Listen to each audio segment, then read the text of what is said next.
और पूजा पाठ ही पर्याप्त नहीं, उनका उचित फल तो तभी प्राप्त होगा यदि उनके साथ सभी 16 संस्कारों का भी पालन होगा।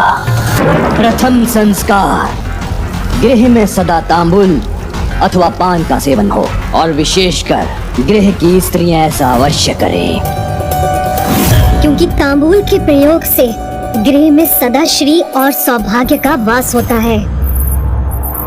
और दूसरा संस्कार, शौच के उपरांत चरण धोए बिना कोई भी गृह में प्रवेश या पूजा पाठ नहीं करेगा, क्योंकि शौच के उपरांत चरण न धोने से कलयुग का प्रभाव होने पर दुर्दिन का आरंभ होता है।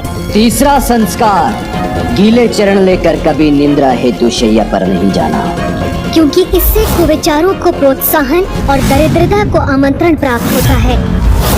और चौथा संस्कार, निर्जन स्थान पर कभी अकेले निंद्रा नहीं करना। इस संस्कार के पालन से शत्रुघात का भय क्षीण होता है। और पांचवा संस्कार, गृह में सेवक, प्रहरी अथवा छात्र को आवश्यकता से अधिक निद्रा लेने की छूट नहीं होती, क्योंकि प्रहरी और सेवक निद्रा में रत रहेंगे तो गृह की सुरक्षा क्षीण होगी, कार्य पूर्ण नहीं होंगे। और छात्र अधिक समय निद्रा का सेवन करेंगे तो विद्या अर्जित नहीं कर सकेंगे। और छठा संस्कार, पूर्ण रूप से अंधकारमय कक्ष में कभी निद्रा नहीं करना, क्योंकि ऐसा करने से अंधकारी शक्तियाँ का प्रभाव नहीं होता। और सातवां संस्कार, कभी भी शमशान भूमि में निद्रा नहीं करना, क्योंकि शमशान में निद्रा करने से व्यक्ति स्वयं को नकारात्मक ऊर्जाओं से प्रभावित होने का अवसर प्रदान करता है। आठवां संस्कार, अपनी शैया पर कभी भोजन नहीं करना, क्योंकि ऐसा करने से अस्वस्थता एवं मृत्यु का योग बनता है।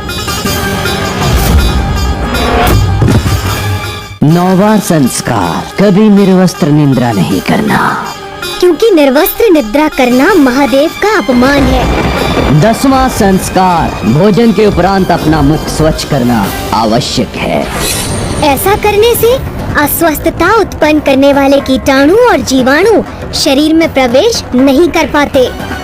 और 11वां संस्कार, उत्तर दिशा में शीश कर कभी निद्रा नहीं करना, क्योंकि ऐसा करने से चरण दक्षिण दिशा में हो जाते हैं, जो दक्षिण में वास करने वाले हमारे पूर्वजों एवं काल भैरव जी का अपमान है। जिनके कोप का परिणाम मृत्यु नहीं हुआ तो मानसिक संतुलन खोना तो अवश्य होता है।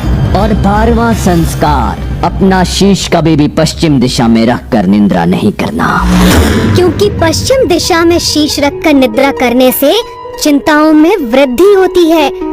और 13वां संस्कार, छात्र पूर्व दिशा में ही शीश रखकर निद्रा करें, क्योंकि पूर्व में शीश रखकर निद्रा करने वालों को ज्ञान और विद्या सहज प्राप्त हो जाते हैं। और 14वां संस्कार, छात्रों के अतिरिक्त अन्य सभी दक्षिण में ही शीश रखकर निद्रा करें, क्योंकि दक्षिण में शीश कर निद्रा करने वालों को धन, विद्या, यश, स्वास्थ्य, दीर्घायु सभी प्राप्त हो जाते हैं।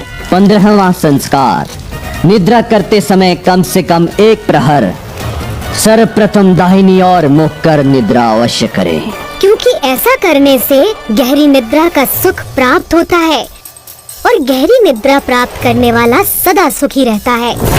और अब 16वां संस्कार, सभी को ही ब्रह्म मुहूर्त में ही जागृत होना होगा, क्योंकि ब्रह्म मुहूर्त में प्राण वायु का प्रवाह होता है।